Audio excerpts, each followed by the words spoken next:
शरणं विघ्न हरणं मरणं सहज हो मन जगे चेतन करे दर्शन स्वयं के हम बने अरहम बने अरहम बने अरहम बने अरहम। परम पावन परम आराध्य प्रातः स्मरणीय आचार्य श्री महाश्रमण जी के चरणों में सत सत नमन करते हुए हम आज प्रातः की विशेष क्लास प्रारंभ कर रहे हैं। त्रिपदी वंदना, वंदनासन में आ जाए।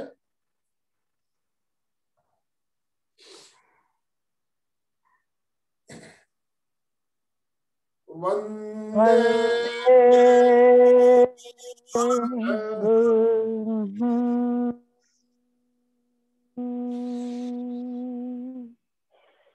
वंदे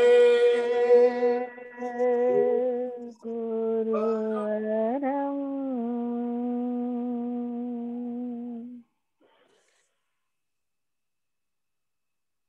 वंदे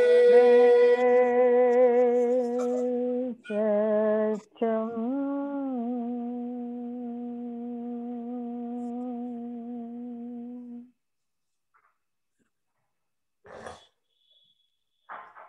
सभी साधक साधिकाओं को जय जिनेन्द्र। आज हमारे साथ सूरत से अणुव्रत सेवी प्रेक्षा प्रशिक्षिका योग गुरु अलका जी साखला जुड़ी हुई है। अलका जी द्वारा हमने पिछले हफ्ते एक कार्यक्रम की शुरुआत की थी, आओ हम जीना सीखें। आओ हम जीना सीखें, जीने की कला, हमें हमारा जीवन कैसे जीना चाहिए उसके बारे में हमें अनुभवों के माध्यम से बहुत कुछ हमने जाना था। देखिए, जन्म लेना हमारे हाथ में नहीं है और मृत्यु भी हमारे हाथ में नहीं है, लेकिन जन्म और मृत्यु के बीच का जो समय है जीवन, उस जीवन को कैसे जिया जाए यह हमारे हाथ में है। तो सही तरीका जीने का क्या होना चाहिए, इस बारे में हमने अभी आओ हम जीना सीखे इस नाम से एक श्रृंखला प्रारंभ की है, जिसका आज भाग 2 आयोजित हो रहा है। ये श्रृंखला प्रति मंगलवार एक धारावाहिक के रूप में चलेगी। अलग अलग एपिसोड इसके आएंगे, उसमें हम अलग अलग विषय पर चिंतन मनन करेंगे और कुछ नई जानकारी हम प्राप्त करेंगे। तो अब ज्यादा समय ना लेते हुए मैं अलका जी से निवेदन करता हूं, अलका जी कृपया आप आज का अपना कार्यक्रम प्रारंभ करें। आओ हम जीना सीखें। ओम अरहम। अंतस्थ विराजित प्रातः स्मरणीय विश्व वंदनीय आचार्य श्री महाश्रमण जी के चरणों में मेरी कोटि कोटि वंदना। मातृ हृदया साध्वी प्रमुखा श्री जी, जिनके जीवन का हर पल कुछ हमें सिखाता है, बहुत कुछ सीखा है उनसे। तो हमें जीना सीखने के लिए हर एक चीज को ध्यान देना पड़ेगा। तो सबसे बड़ी बात यह है कि हम बहुत ही भाग्यवान हैं। सबसे बड़ी बात आप जानेंगे, आप सोचते होंगे आज देखा अमेरिका का कितना नाम, कितना चमक रहा था अमेरिका, लोग अमेरिका अमेरिका बस वहां जाने का क्रेज सपना देख रहे थे। पर आज आज देखो अमेरिका जाने के लिए लोग ना बोल रहे हैं, डर रहे हैं। इंडिया बहुत अपना स्वरूप दिखा चुका है। भारत की संस्कृति और संस्कार ने कहो कि जो कोरोना को मात भारत ने पाई है, जहां हम जैसे आगे बढ़े, तो ये सबसे बहुत बड़ी बात है। और हमारा मूल विषय है, जो मेरी संस्था है कल्याणम योग केंद्र, तो हमारा पूरा एपिसोड और ये सारे सब कुछ रहेंगे वो समस्याओं के समाधान के लिए रहेंगे। क्योंकि समस्या समस्या ही समस्याएं मनुष्य समस्याओं से घिरा हुआ है और उलझा रहता है उसमें। परंतु मैंने आपको पिछले समय ही बताया कि भारतीय संस्कृति कितनी सुंदर है। एक बात बता के मैं प्रारंभ करती हूँ। भारत के विजय के उद्देश्य के लिए, भारत के विजय के उद्देश्य के लिए रवाना होते हुए, ध्यान से सुनना, बहुत सुंदर बात है, मुझे बहुत अच्छी लगती है। भारत विजय के उद्देश्य के लिए रवाना होते वक्त सिकंदर, महान सिकंदर, उन्होंने अपने महान गुरु को दर्शन करते हुए पूछा, भारत के विजय के उद्देश्य रवाना होने वाले महान सिकंदर ने अपने महान गुरु अरस्तु को पूछा, दार्शनिक अरस्तु का आशीर्वाद लेते लेते पूछा, मैं भारत से आपके लिए क्या उपहार लाऊं? मैं भारत से आपके लिए क्या उपहार लाऊं जिसका इतिहास में नाम दर्ज है? अरस्तु इतने बड़े दार्शनिक है, तो उन्होंने कहा वहां से, यानी भारत से, वहां से मेरे लिए ऐसा गुरु लाना, ऐसा गुरु लाना जो मुझे ब्रह्म ज्ञान दे सके, जो मुझे ब्रह्म ज्ञान दे सके। मतलब बड़े बड़े गुरु भी यही सोचते हैं कि भारत में जैसे गुरु है वैसे कहीं गुरु नहीं है, और वो चाहते थे कि उन गुरु से हमें कोई ज्ञान मिले। तो ऐसे भारत में हम जन्मे हैं, ये हमारा सौभाग्य ही नहीं, परम सौभाग्य है। तो इसी हमारे जीवन में हमें जीना सीखना है। समस्या किसको नहीं होती है, हर एक की समस्या अलग होती है, पर हर एक को एक समस्या नहीं, समस्याएं एक समस्या सॉल्व करो दूसरी आ जाती है, दूसरी सॉल्व करो तीसरी आ जाती है। समस्याएं तो आती ही रहेंगी, पर बस आज हमें देखना है कि इन समस्याओं को कैसे सुलझाना है, हम क्या कर सकते हैं। लास्ट टाइम मैंने आपको अणुव्रत की बात बताई, और मुझे बहुत अच्छा लगता है कि अणुव्रत हमारे जीवन में आएगा तो आपका कल्याण तो होने ही वाला है। तो आज से जितने लोग मेरे साथ जुड़ रहे हैं, भले लोग कम हो, बाद में भी अपना एपिसोड देखेंगे, वीडियो देखेंगे, तब वो भी ये सोचेंगे कि हमें क्या करना है। तो हमें तो सबसे एक ही इच्छा होती है, सबकी एक ही इच्छा होती है कि मेरा कल्याण हो, मेरे आत्मा का कल्याण हो सके तो मैं लोगों की सेवा करूं, लोगों को मार्गदर्शन करूं और मेरा ज्ञान बांटती रहूं। तो इसीलिए हमें ये कल्याण के मार्ग में जाने के लिए समस्याएं तो आएंगी। देखो मेरे जीवन में मैंने आपको लास्ट टाइम बताया कि शादी की समस्या थी, और बहुत सारी समस्याओं को मैंने सामना किया है। जैसे जैसे प्रसंग आएंगे मैं अपने जीवन के प्रसंग बताते जाऊंगी, इसलिए नहीं कि मुझे अपनी बतानी है, मुझे ये बतानी है कि समस्या आई और मैंने कैसे सॉल्व करने की कोशिश की। तो वो समस्या तो आते ही रहेंगी, पर हमें ये सॉल्व करने के लिए सबसे पहले बात ध्यान में ये रखना है कि कभी असफलता से डरना नहीं है।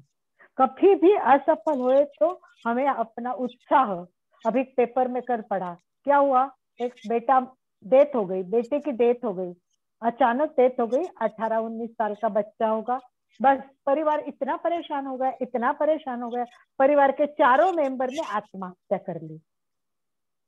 आप सोचो, जीवन इतना कीमती है, कितने कितने कितने अपने जन्म में घूमते घूमते 84 योनि में जाते जाते मनुष्य जन्म मिलता है। तो क्या ऐसा जन्म हमें आत्महत्या कर कर, समस्याओं में गिरकर दुखी होकर जीना है? जैसे आनंद भाई जी ने हमें बताया, जन्म हमारे हाथ में नहीं है, मृत्यु हमारे हाथ में नहीं, परंतु उसके बीच का जीवन तो हमारे हाथ में है। उसको मैंने ABC कहती हूँ, ABC, ए मैन, फर्स्ट शब्द ए मैन, बी मतलब बर्थ, बी मतलब बर्थ, और बी मतलब डेथ। तो a man, birth and death, ये आपके हाथ में नहीं, परंतु सी मतलब बीच में का जो जीवन है वो पूरे तुम्हारे हाथ में। तो कैसे जीना है?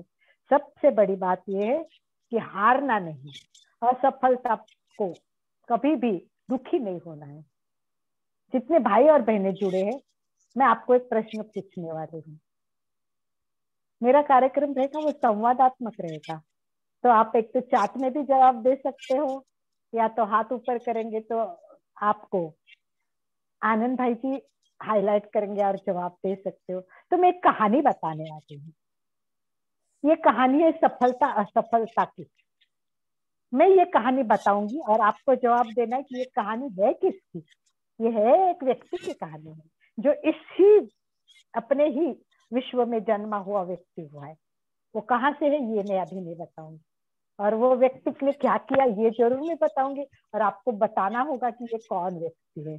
तो सुनिए उस व्यक्ति की कहानी, जो सफलता असफलता को इतना इतना मतलब इतनी असफलता तो शायद हमारे जिंदगी में आती तो हम तो आत्महत्या ही कर लेते, या तो हम तो दुखी होके जीवन भर रोना रोते, मेरे किस्मत में तो यही रखा है, कितना करूं कितना प्रयत्न, तो यश क्यों नहीं आता है, ऐसे बोलते। परंतु ये व्यक्ति ने ऐसा नहीं किया। कौन है ये व्यक्ति? सुनिए उसकी कहानी सुनिए। यह आदमी 21 साल की उम्र में 21 साल की उम्र में व्यापार शुरू किया और उसमें असफल हो गया। व्यापार में असफल हो गया। 22 साल की उम्र में एक चुनाव में खड़ा हो गया, चुनाव में भी हार गया। 24 साल के बाद फिर प्रयत्न किया और फिर व्यापार शुरू किया, फिर हार गया। 26 साल की उम्र में उसकी पत्नी का देहांत हो गया। 26 साल की उम्र में उसकी पत्नी का देहांत हो गया। 27 साल में वो मानसिक संतुलन खो बैठा, थोड़ा सा रेस्टलेस हो गया, मानसिक संतुलन भी खो बैठा, परंतु आशा नहीं छोड़ी थी। 34वें साल में, उम्र के 34वें साल में वापस ठीक होकर कांग्रेस का चुनाव हार गया। 34 साल में कांग्रेस का चुनाव हार गया।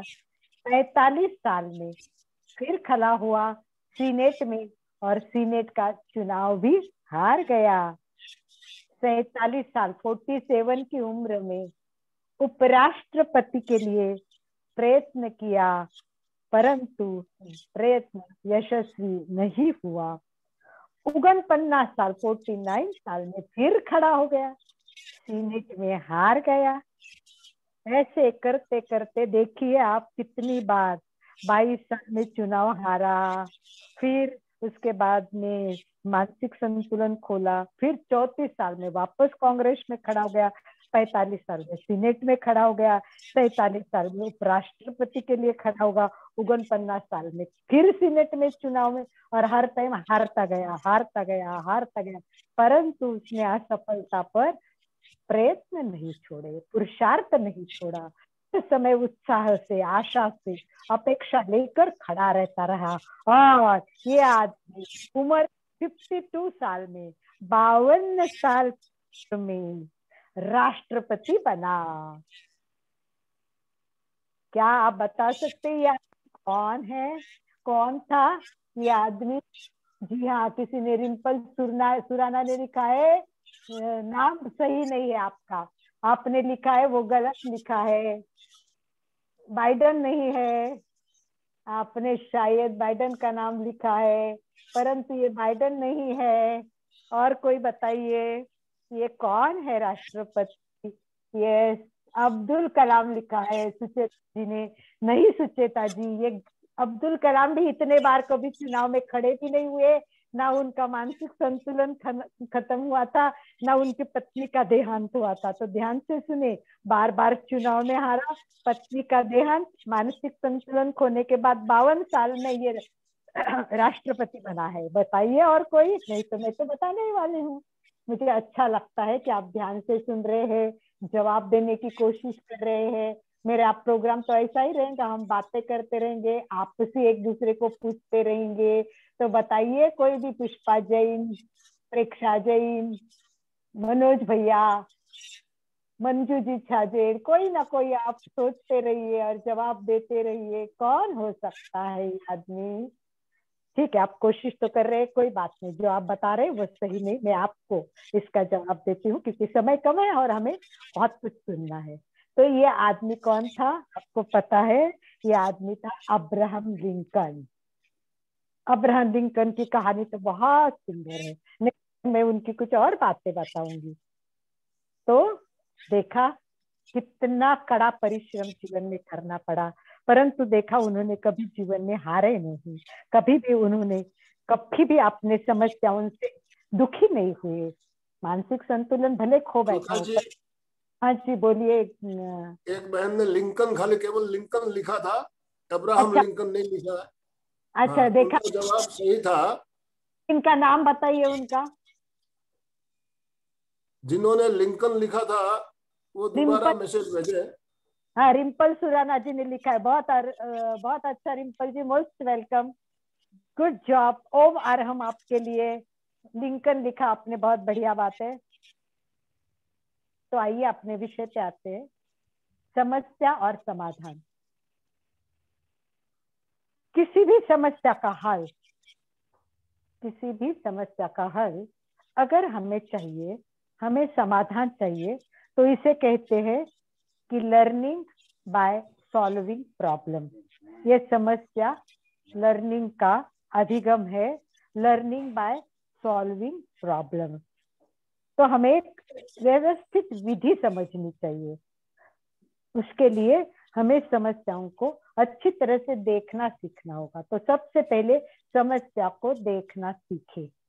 छोटी समस्या हो, बड़ी समस्या हो, कोई बात नहीं है, समस्या को देखना सीखे। अब्राहम लिंकन की बात पे थी, मैं खुद की बात बताऊं।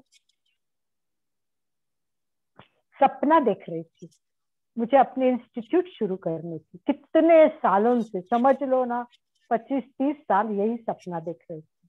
परंतु मुझे प्रॉपर वे शुरू करनी थी, अच्छे व्यक्ति के साथ शुरू करनी थी। पर सोचती थी, कुछ प्रॉब्लम्स आते थे, को शुरू करना था, कुछ परिवार में रहती थी, परिवार भी है और मेरे बहुत सारे परिवार से दीक्षित भी है। मेरे सबके ननन जी संसार पक्षी साध्वी कनक श्री जी है, मेरे मामे ससुरा की बेटी, बुआ सासर की बेटी, सब दीक्षा में है। मेरे काके ससुरे भी दीक्षा में थे, मेरे बड़े सगे ननन जी भी दीक्षा में थे जो देवलोक हो चुके। तो हमें परिवार को सेवा भी करनी पड़ती है, बच्चों को भी देखना पड़ता है। तो इस प्रकार के देखते देखते देखते मेरी इंस्टीट्यूट हो ही नहीं रही थी, पर मुझे विश्वास था, बिना इंस्टीट्यूट के भी मैं काम ही कर रही थी, समस्याओं का समाधान दे रही थी, योगा सिखा रही थी, लोगों को सिखाने का काम तो मैं ऐसे ही कर रही थी, क्यों जरूरत है इंस्टीट्यूशन की। पर जब मैंने आनंद भाई जी को देखा, इनका महाप्रज्ञ प्रेक्षा केंद्र देखा, तब मुझे पता चला कि मैं सही जगह आ गई हूँ, एक सही साथ, आनंद का जीवन जीने के लिए एक निर्मल मन के व्यक्ति से मेरी मुलाकात हो रही है। और महाप्रज्ञ जो है कहते हैं हर समस्या का समाधान है जीवन विज्ञान। तो ऐसे केंद्र में, ऐसे व्यक्ति के साथ और आप लोग सबको मिलके मैं चाहती हूँ कि मैं समस्या का समाधान देखूं। समस्या किसे कहते हैं? समस्या किसे कहते हैं? जो बाधाएं आती है, कठिनाई आती है, हमारे सामने जो चुनौतियां खड़ी होती है, उसको कहते हैं समस्या। ये स्थिति व्यक्ति उलझा रहता है। अब समस्या सुलझाने के लिए कुछ व्यक्ति है, वो अलग अलग अलग रास्ते ढूंढते हैं। कोई क्या करता है, दुखी होके बैठ जाता है, क्या करूं, मेरी किस्मत ही ऐसी है, ऐसे करके माथे पे हाथ मार मार के सारे दोष दूसरों को देगा, ये ऐसा है, ऐसा हुआ, वो ऐसा है। कोई ऐसा करता है, कोई कहता है कोई बात नहीं, ये समस्या तो ऐसे छूट जाएंगे, ऐसे छोड़ दूंगा। तो ऐसे ही समस्या के और निगेटिव देखने वाले भी है और पॉजिटिव देखने वाले भी है। समस्या तो अनंत है, अनंत समस्याएं हैं। एक बात बताती हूँ समस्याओं के बारे में भगवान बुद्ध की, मुझे ये बात बहुत अच्छी लगती है। भगवान बुद्ध जो रोज सुबह प्रवचन देने जाते थे और प्रवचन के द्वारा अपने शिष्यों को ज्ञान बांटते थे, ये उनकी रोज की नियमित लाइफस्टाइल थी। एक दिन भगवान बुद्ध प्रवचन के लिए गए। लोगों ने देखा कि रोज खाली हाथ आते थे, परंतु आज उनके हाथ में एक रस्सी थी। उन्होंने एक हाथ में रस्सी लाई थी। तो लोग देखने लगे कि ये रस्सी लेके क्या करेंगे, रस्सी के बारे में क्या बताएंगे। लोगों के मन में प्रश्न आ गए, उत्सुकता भी आ गई। पहली बार ये रस्सी लेकर आ गए, बैठ गए और बैठ के उन्होंने क्या किया, 1 2 3 रस्सी को गांठे बांधते गए और उन्होंने रस्सी को, छोटी रस्सी थी उसमें 3 गांठे बांधी और दिखाई लोगों को और बोले ये गांठे बांधी है तो क्या करना है आप बोलो, आपका क्या दृष्टिकोण है, बात की, प्रश्न की। तो एक शिष्य ने बोला, गुरुदेव भले रस्सी को गांठे पड़ी हो, भले रस्सी को गांठे पड़े हो, रस्सी तो है ही ना, ओरिजिनल रस्सी तो खराब नहीं है, ओरिजिनल रस्सी तो गई नहीं है, गांठे तो बाहर पड़ी है, अंदर की रस्सी तो वैसी ही है, इसको हम खोल भी सकते हैं ना। तो गुरुदेव ने कहा बहुत अच्छा, बहुत बढ़िया, पर इसको कैसे खोलना है, इसको कैसे खोलना है। तो ये गांठे है, 3 गांठे पड़ी है, तो इसको कैसे खोलना है। तो बुद्ध ने लिया और दोनों सिरे पकड़ के खींचने लगे, दोनों साइड से जोर से। तो शिष्य बोला नहीं नहीं नहीं नहीं गुरुदेव, ऐसे नहीं करना, ऐसे करने से तो गांठे पक्के हो जाएंगी। अच्छा तो फिर क्या करना पड़ेगा। तो मूल प्रश्न क्या था, समस्या कहाँ से आई वो देखना चाहिए। तो बुद्ध ने यही फरमाया कि पहले ये देखो कि गांठे क्यों, क्योंकि मैंने गांठे बांधी ना तो गांठे हो गई। तो समस्या तो हम खुद ही पैदा करते हैं, तो समस्या का सोल्यूशन हमें खुद ही ढूंढना पड़ेगा। इसीलिए बुनियाद नहीं बदलती। कोई व्यक्ति बुरा है, समझो एक व्यक्ति है जिसको बहुत गुस्सा आता है, बहुत गुस्सा आता है, वो व्यक्ति अंदर से अच्छा है परंतु ऊपर से उसको गुस्सा आता है क्योंकि उसके रसायन ऐसे है, उसका प्रकृति ऐसी है, स्वभाव ऐसा है। परंतु बुराई आने से अच्छाई तो खत्म नहीं होती। एखादा व्यक्ति गुस्सा करता है तो उसके लिए बुरा थोड़ी ना मानेंगे हम उस व्यक्ति को। तो इसीलिए हमें क्या करना पड़ेगा, दृष्टिकोण देखना पड़ेगा, हम किस दृष्टि से देख रहे हैं। तो बुद्ध ने यही बताया कि समाधान हमें ढूंढना पड़ता है खुद को। रस्सी तो, गांठ तो मैं खुद ही छोड़ूंगा ना, मेरे को खुद को छोड़नी तो पड़ेगी। तो हर समस्या को देखना सीखे और निवारण कैसा करना है उस पर चिंतन करना सीखे और हर समस्या से कुछ सीखे, हर समस्या से कोई सीखे। और इसके लिए क्या करना है, हमें जीना सीखना है, हमें जीना सीखना होगा। और ये जीना सीखना मैंने प्रयत्न किया, कोशिश की, बचपन से ज्ञान लेती रही और सीखा। और फिर मैंने आपको बताया, मैंने पुस्तक लिखी, मैंने भेजी नहीं, आज जरूर भेजूंगी, पिछले टाइम मांगी थी, आओ हम जीना सीखे। वैसे मैंने सही अर्थ से ये पुस्तक बाद में लिखी क्योंकि मैंने इस पर बहुत कार्यक्रम अमेरिका में किए। आओ जीना सीखे एक सीरियल मैंने अमेरिका में लगाई थी। मेरी बहुत प्रिय फ्रेंड्स है, सहेली है सीमा शाह, और बहुत अच्छा प्रोग्राम कराती है। और उनकी फ्रेंड भी है हेमलता, हेमा जी, तो उनके घर में भी कार्यक्रम, सीमा के घर में भी कार्यक्रम, हिंदू टेम्पल में भी कार्यक्रम, जैन टेम्पल में भी, सारे जगह सीमा अमेरिका में प्रोग्राम करती थी और समस्याओं का समाधान और हम जीना सीखे का कोशिश करते थे। और उसने अमेरिका से ही स्पॉन्सर ढूंढा और मेरी ये पहली पुस्तक किस्मत से अमेरिका से ही स्पॉन्सर हुई, आओ हम जीना सीखे। मैं आज सबको भेजूंगी, डेफिनेटली आज भेजूंगी, आप लोग इस पुस्तक को पढ़ना है और अगले मंगलवार इस पर हम चर्चा भी करेंगे। पर सच्चे अर्थ से मैंने किताब सीखी है, जीना सीखा है तो आचार्य महाप्रज्ञ, आचार्य महाश्रमण जी, आचार्य महाश्रमण जी की पुस्तक है आओ हम जीना सीखे, आओ हम जीना सीखे। इस पुस्तक के सामने मेरी पुस्तक तो कुछ भी नहीं है। ये पुस्तक में चलना कैसे, बोलना कैसे, बैठना कैसे, सोना कैसे, इतना सुंदर बताया है। तो इसी के आधार पर मैं आपको हर चीज सिखाती जाऊंगी।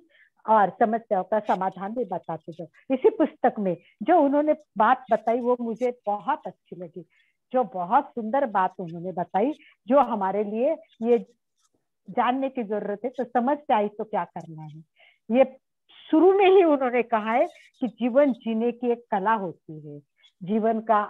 जीवन आदि बिंदु है, अंतिम बिंदु मृत्यु है, और जीवन का संबंध आत्मा और शरीर दोनों के साथ होता है। केवल शरीर है तो भी जीवन नहीं, केवल आत्मा है तो भी शरीर नहीं।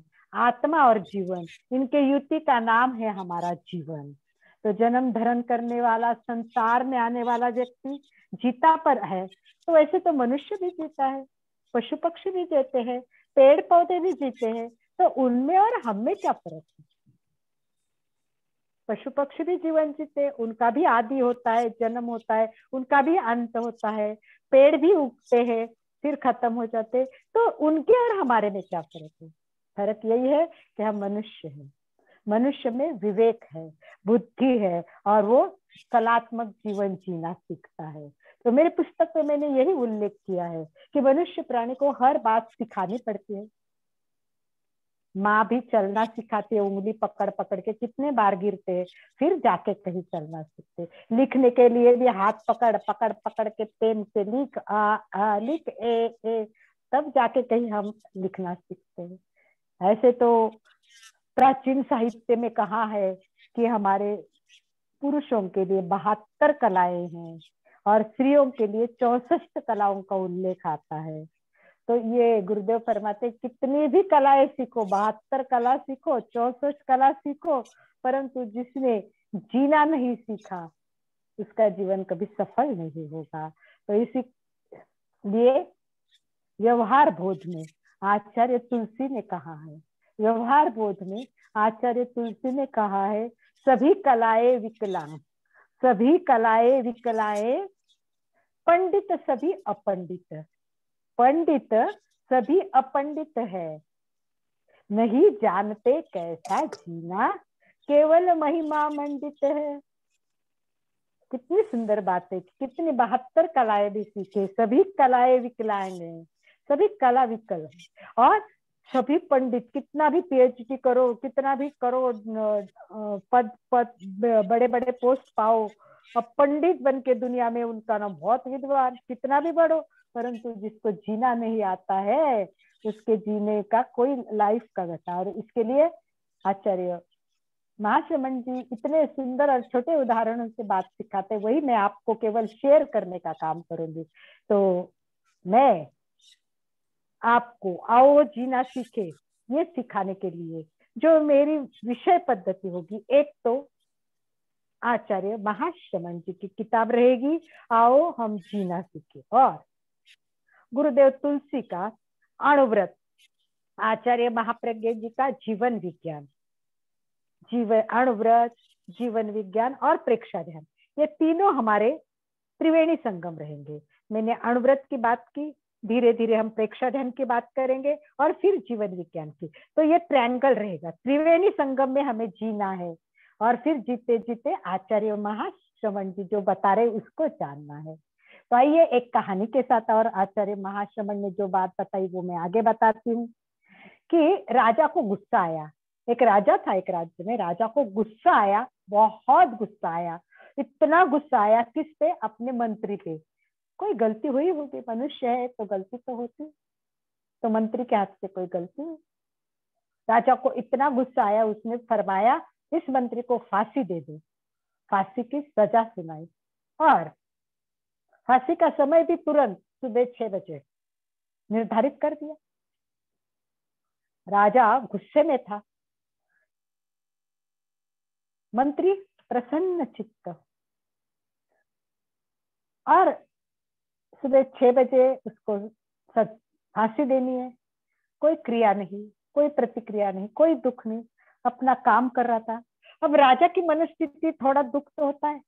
राजा को लगा देखते हैं ये मंत्री क्या कर रहा है, सुबह उसको फांसी देनी है। तो उसने बोला कि देख के आ जाओ ना वो क्या कर रहा है। तो मंत्री के बारे में बताया राजा को कि वो तो बहुत प्रसन्न चित्त है। क्या राजा को बहुत आश्चर्य लगा। उसने मंत्री को बुलाया और मंत्री को कहा, आपके सामने मौत नाच रही है, आपके सामने मौत नाच रही है और आप इतने प्रसन्न चित्त कैसे हो? आपके सामने मौत नाच रही है और आप इतने प्रसन्न चित्त कैसे हो? देखो, बात ध्यान से सुनो। क्या कहा कि आपके सामने मौत नाच रही है और आप इतने प्रसन्न चित्त कैसे हो? तो क्या फरमाया मंत्री ने? मंत्री ने बोला, मैं, देखो कितना सुंदर महाराज, मौत तो कुछ देर के बाद आने वाली है, कुछ समय के पश्चात आने वाली है। मैं पहले ही क्यों मरूं? मैं पहले ही क्यों मरूं? जो सामने समय है वो तो मैं शांति से जीऊं ना। और कहा, कल का दिन किसने देखा, कल का दिन किसने देखा, आज का दिन क्यों खोए? कल का दिन किसने देखा, आज का दिन क्यों खोए? जिन घड़ियों में हंस सकते हैं उन घड़ियों में हम क्यों रोए? जिन घड़ियों में हंस सकते हैं उस घड़ियों में हम क्यों रोए? हाँ, रे राजा को इतना आश्चर्य लगा, कितना अच्छा मंत्री, कितने अच्छे विचार, और मैं इसको फांसी दे रहा हूँ। जो जीना जानता है उसको मैं मार नहीं सकता। जीने की कला बहुत प्रमुख है, वो है प्रसन्नता, प्रशांत, शांत, समाधि पूर्वक जीवन जीना। जो व्यक्ति हर स्थिति में प्रसन्न और शांत रहना सीखता है उसे जीना आ जाता है। भले वो पढ़ा लिखा हो, धार्मिक हो, कुछ भी हो, नहीं हो, परंतु सब जीवन के हर पल में अपना दृष्टिकोण सम्यक रखना, समता से जीना, इसी कला को आज सीखना है। तो आपको क्या करना पड़ेगा? आज से अपना आत्मनिरीक्षण करें, आत्म परीक्षण करें, अपने आप को देखो कि मैं क्या कर रहा हूँ, मैं क्या कर सकता हूँ। तो हमें समस्याओं को सुलझाने के लिए और जीना जीने के लिए पहले आत्मनिरीक्षण करने की बहुत जरूरी है। आत्मदर्शन करना है, खुद को देखना है। इसीलिए परीक्षा ध्यान का सूत्र ही है,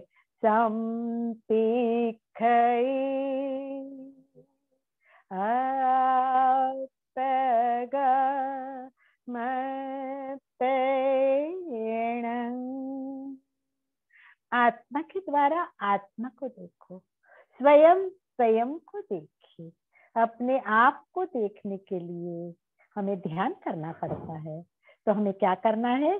जीवन जीना सीखना है, तो आत्मनिरीक्षण करना है, आत्म परीक्षण करना है। और आचार्य महाश्रमण जी ने जैन के प्रसिद्ध आगम 10वें आलियम की एक चुलिका बताई है जो मुझे बहुत अच्छी लगती है।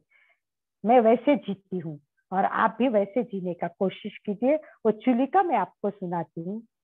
जो पौवरत्ता वररत्त काले, जो पूव रत्ता वररत्त काले संपिखई अप्तगमपेणम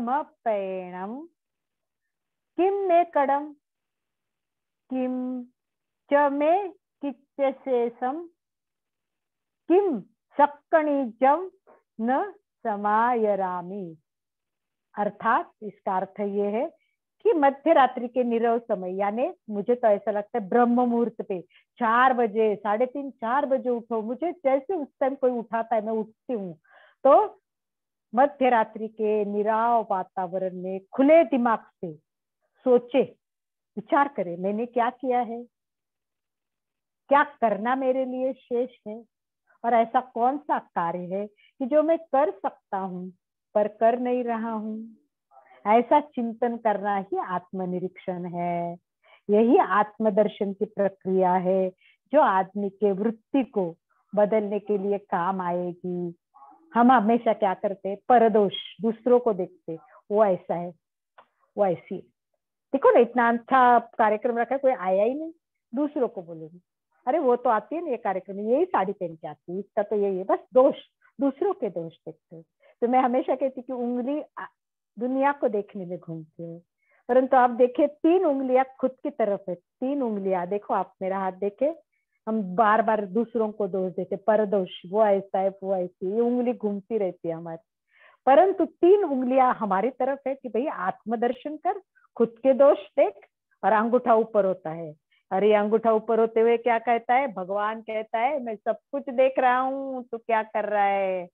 तो इस प्रकार हमें स्वयं की दुर्बलता देखनी है, अपने जो दोष है वो निकालने की कोशिश करनी है, और कैसे दोष निकालने हैं, कैसा करना है, उसके बारे में मैं बहुत कुछ आगे बताती जाऊंगी। इतना सारा समय अपने पास बहुत है, क्यों कि ये तो हमें सौभाग्य प्राप्त हुआ है कि हम सीरियल के रूप में इसके देखेंगे। तो थोड़ी थोड़ी बातें मैं आपको बताते जाऊंगी, और आपको क्या करना है, मेरी पुस्तक तो पढ़नी है, हो सके तो आचार्य महाश्रमण जी की आओ हम जीना सीखे किताब भी आप पढ़े, वो भी मैं आपको ऑनलाइन भेज दूंगी।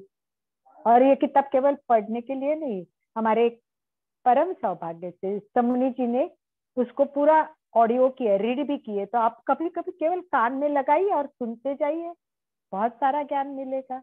और आचार्य महाश्रमण जी ने क्या आगे बताया है उसका करके मैं आपके प्रश्नोत्तर की ओर आऊंगी, क्योंकि प्रश्नोत्तर ही बहुत जरूरी है, आपकी समस्याओं को देखना और नेक्स्ट टाइम आप क्या चाहते हैं। और मेन विषय है मेरा वो अणुव्रत है, बस अणुव्रत पे मैं आज थोड़ी सी बात करूंगी, और उसके बाद अभी पहले मेन बात है कि आगम का एक वाक्य, महाश्रमण जी कहते हैं आगम का एक वाक्य आपको जीवन में सतत सामने रखना है और याद रखना है। क्या वाक्य? इयाणी इयाणी नो जम्महम, इयाणी नो जम्महम पूवमकासी पमायण,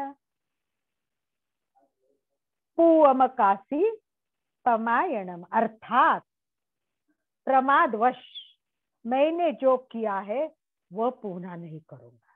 जो दोष मुझे दिखाई दिए हैं, तो हम आत्मनिरीक्षण करें। अपना सच में से जा में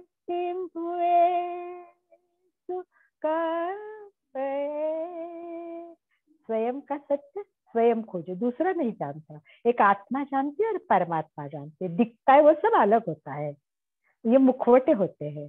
तो हमें यही याद रखना है कि इयाणी नो जम्महम पूवमकासी पमायणम, जो आज तक मैंने गलती से किया है वो प्रमाद में बार बार नहीं करूंगा, अपने आप को सुधारने की कोशिश करूंगा। तो इसको करने के लिए सबसे पहले मैंने आपको लास्ट टाइम 11 अणुव्रत बताए थे, तो मैं आज आपको सबको हाथ जोड़कर नम्र निवेदन करती थी, आज के कार्यक्रम के बाद आनंद जी आपको 11 अणुव्रत ऑनलाइन भेज देंगे। जितने लोग जुड़े हैं, भले लोग कम हो, मुझे हमेशा यही रहता है कि मेरे क्लास में भले गर्दी ना हो, आनंद जी मैं हमेशा कहती हूँ गर्दी ना हो, 4 भी हो पर दर्दी हो, तो मेरा कार्यक्रम सफल हो गया। और ज्ञान बांटना है तो आत्मा के लिए बांटना है, इसके लिए नहीं बांटना कौन सुन रहा है कौन ले रहा है। अरे सूर्य तो रोज उगता है, सूर्योदय कितने जल्दी होता है, परंतु लाखों लोग तो सोए रहते, और सूर्य तो ये नहीं कहता कि सब सोते तो मैं क्यों इतने जल्दी उग जाऊं, वो तो अपने समय पे ही उगता है। तो हमें भी समय पे काम करना है।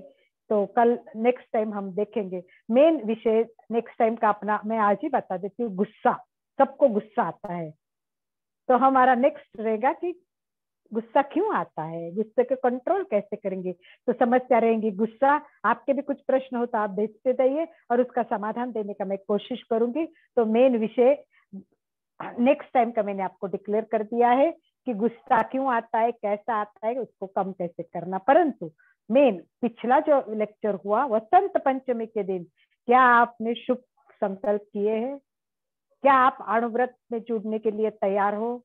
तो आप आज से हमारे आपसी संवाद चालू होंगे और वो व्हाट्सएप के द्वारा चालू होंगे। तो आप आपके अभिप्राय भेजते रहिए, फीडबैक भेजते रहिए कि हाँ मैं अणुव्रती बनना चाहती हूँ, हाँ मैं अणुव्रती। अभी 1 मार्च बहुत बड़ा दिन है, बहुत बड़ा दिन है, जिस दिन अणुव्रत की स्थापना हुई है।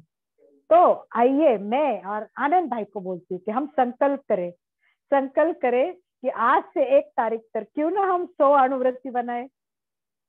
मुझे पता है मुश्किल है, परंतु लक्ष्य महान रखे।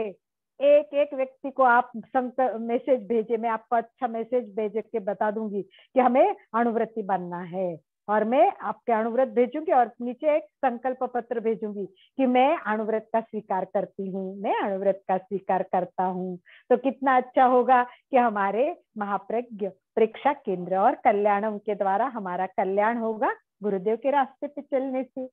तो गुरुदेव ने इतना सुंदर रास्ता बताया है, तो पहली शुरुआत करेंगे अणुव्रत का स्वीकार करेंगे। बहुत सुंदर है ये अणुव्रत, पूरा जीवन बदल देंगे हमारा। नई दृष्टि हो, नई सृष्टि हो। पहली बार मैंने बताया, तो सबसे मेन है संयमाः खलु जीवनम। और गीत में आचार्य श्री ने क्या बताया? संयममय जीवन हो, संयममय जीवन हो, नैतिकता की सुर सरिता में जन जन मन पावन हो, संयममय जीवन हो, संयममय जीवन हो। तो बसंत पंचमी के दिन मैंने आपको आह्वान किया है, हमें अणुव्रति बनना है।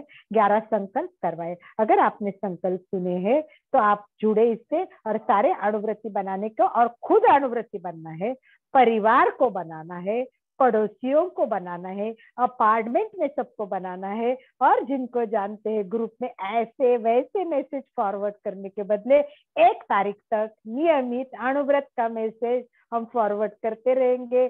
सब अणुव्रति बनेंगे, सबको अणुव्रति बनाएंगे। जैसे हिट इंडिया फिट इंडिया आ रहा है, तो हम भी कहेंगे कि अच्छे इंसान हम बनेंगे। हिंदू हो या मुसलमान, पहले बने अच्छे इंसान। और आचार्य महाश्रमण जी ने जो बताया है कि नशा मुक्ति के लिए काम करेंगे, अहिंसा के मार्ग पर चलेंगे, इस तरह हमारे जीवन में सारे के सारे अच्छे गुण आएंगे, तो हम भी अच्छे इंसान बनेंगे। तो आइए, आपको कुछ प्रश्न है तो बात करें। आपके प्रश्न पूछने के लिए, ये आज का कार्यक्रम कैसा लगा, क्या इस तरह ये सीरियल चालू रखनी चाहिए, आपके अभिप्राय भी बताइए। जब आप बात करेंगे तो ही अच्छा लगेगा। मुझे केवल लेक्चर देना नहीं अच्छा लगता है, मुझे लगता है कि आप लोग भी हमसे संवाद करें। डॉक्टर सोहन लाल जी भी जुड़े हैं, बहुत अच्छे अच्छे लोग जुड़ते, थोड़े हैं पर मैंने वही बोला कि थोड़े लोग हैं पर बहुत बहुत क्रीम लोग मानती हूँ मैं इनको। सुनील गुप्ता जी जुड़े हैं, जो बहुत मन से साफ है, स्वच्छ है, और वो हमेशा मुझे प्रेरणा देते कि कुछ भी करो हम आपके साथ है। तो मैं चाहती हूँ कि अपने एक एक दो दो वाक्य में अपने अभिप्राय आज के कार्यक्रम में कोई बता सकता है तो हाथ ऊपर करे।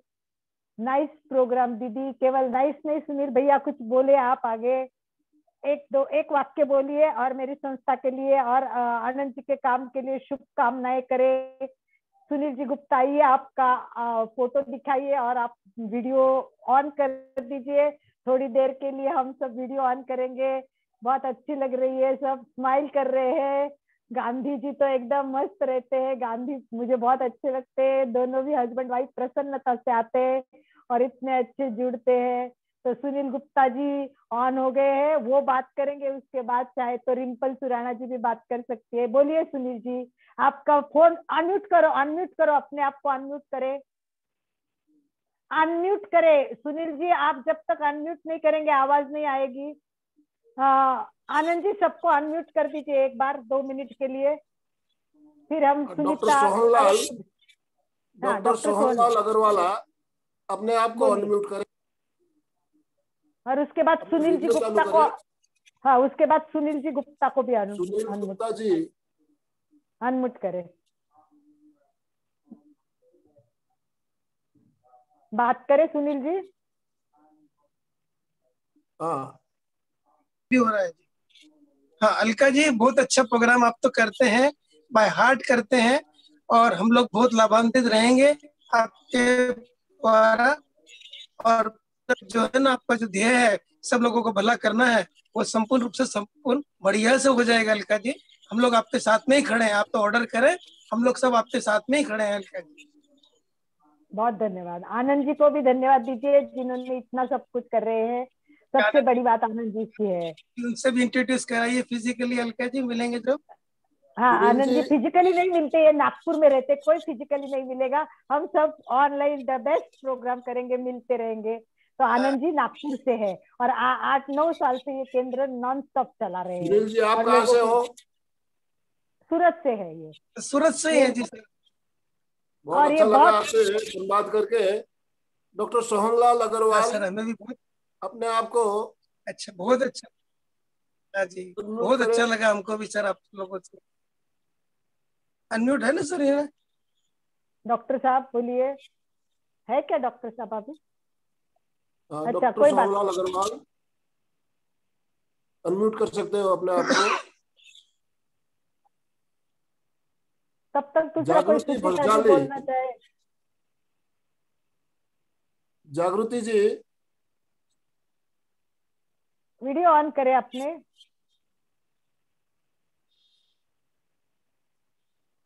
कोई बात नहीं है, मनोज भैया या सुचिता जी जो कोई बोलना चाहते हैं पहले बोले। सुचिता जी बोल रही है शायद, सुचिता जी बोल रही है, सुचिता गांधी, और उसके बाद मनोज भैया बोलेंगे। बोलिए सुचिता जी। धन्यवाद अलका जी, धन्यवाद आनंदमल सर। बहुत अच्छा प्रोग्राम है, शंका तो कुछ नहीं है। अभिप्राय इतना कि बहुत अच्छा है, जो आप कथा रूप से समझाते हो, आपकी भाषा शैली बहुत अच्छी है समझाने की, सरलता से यहाँ पे लग जाता है, समझ में आता है। अनुव्रत के बारे में कहा है, सब अनुव्रत तो हम ले लेते ही है। हम आपके साथ हैं, बोल दो क्या करना है। बिल्कुल, तो बहुत अच्छा। धन्यवाद। बस बस आप खुद को अच्छा इंसान बनना है, स्वस्थ मस्त जीना है और सबको बनाने के लिए जोड़ना है। बस यही काम करना है हमें। ठीक है, धन्यवाद। बहुत धन्यवाद। ठीक है, मैं आपको भेज दूंगी अनुव्रत का स्वीकार करके। आप बोलना कि मैं अनुव्रत स्वीकार, पढ़ लो अच्छी तरह से 11 अनुव्रत, और फिर समझ के, कोई यहाँ जबरदस्ती नहीं, जो अंदर से भैया जी भाव ने आया तो वो डाला करो। था ग्रुप में, हाँ? भैया जी ने डाला है ग्रुप में, गए हफ्ते डालता है ना? हाँ, वेरी गुड, बहुत अच्छा। पढ़ा अभी है। नीचे डालूंगी, मैं नमस्कार ही जी। इसका ठीक स्वीकार करता हूँ। बोलिए मनोज जी। अब अच्छा, आपका प्रोग्राम बहुत अच्छा और सब लाभान्वित होते हैं आपके, और आप समझाते उदाहरण देके बहुत अच्छा लगता है। चलो, बहुत उनके मनोज आपके जी, साथ विशेष अनुव्रत के बोलिए। नियम आपने पढ़े?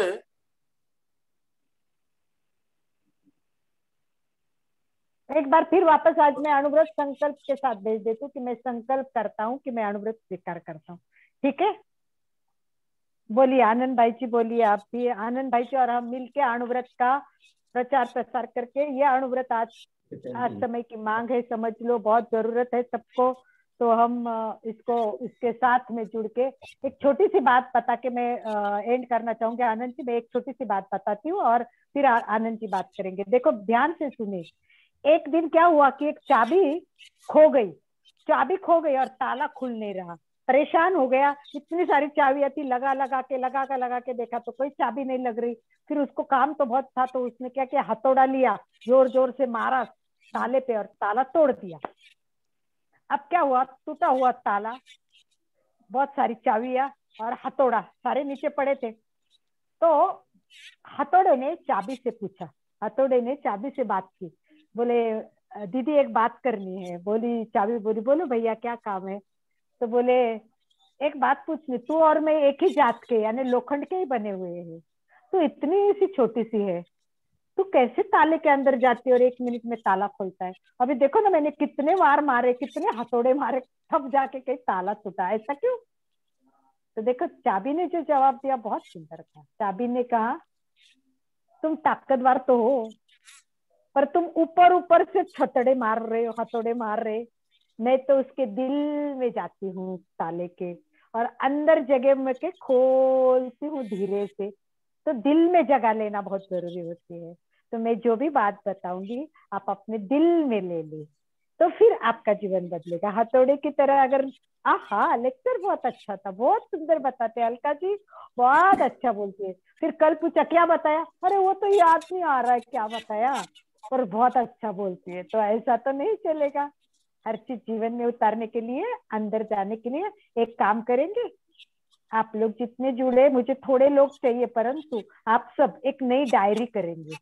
अपनी एक डायरी बनाओ, नोटबुक बनाओ, कोई भी नोटबुक लाओ और उसमें नाम लिखो, बसंत पंचमी के नए संकल्प, अच्छा इंसान बनना है, स्वस्थ मस्त रहना है। ये हेडिंग के साथ आपकी डायरी, बसंत पंचमी में आपने क्या सुना, फिर कल मंत्रों का प्रोग्राम हुआ, समस्या और समाधान मंत्रों के द्वारा, उसमें क्या सुना, और आज के लेक्चर में क्या सुना। तो आप लोग शॉर्ट में एक पेज पे तीनों के पॉइंट्स लिखेंगे और नेक्स्ट टाइम मुझे बताएगा कि किसने डायरी बनाई।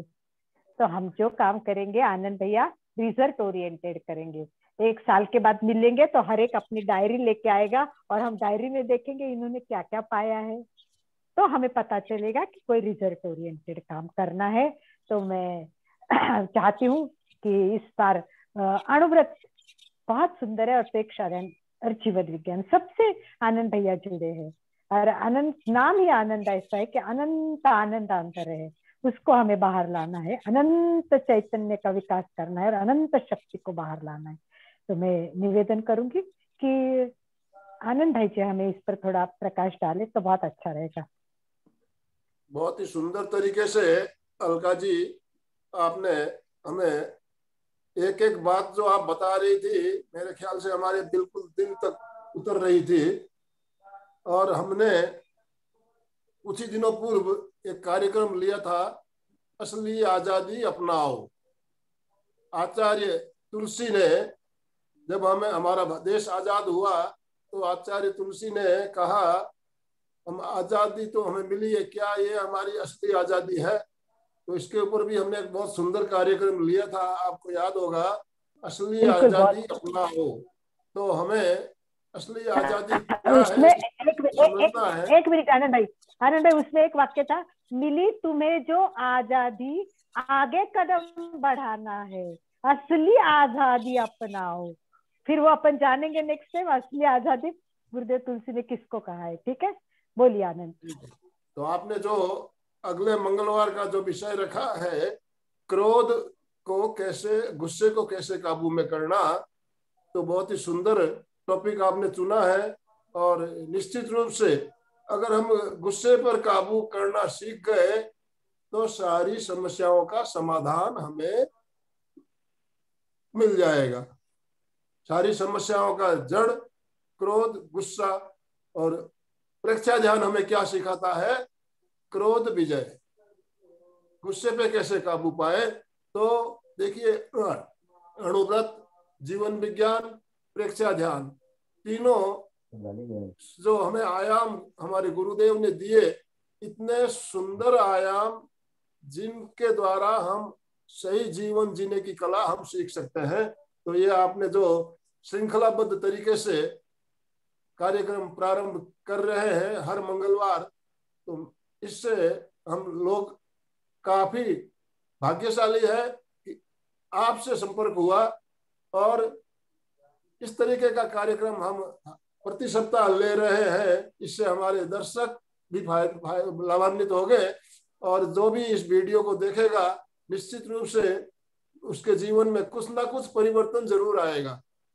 तो अब हम ज्यादा समय नहीं लेते हुए कार्यक्रम का समापन की ओर आ रहे हैं। अगला जो आपका कार्यक्रम अगले मंगलवार को होने वाला है, गुस्से को काबू कैसे करें, उसके ऊपर अगर आपकी कोई प्रश्न हो तो आप अग्रिम भी आप प्रश्न भेज सकते हैं एडवांस में, तो उसके ऊपर भी हम चर्चा करेंगे अगले मंगलवार को।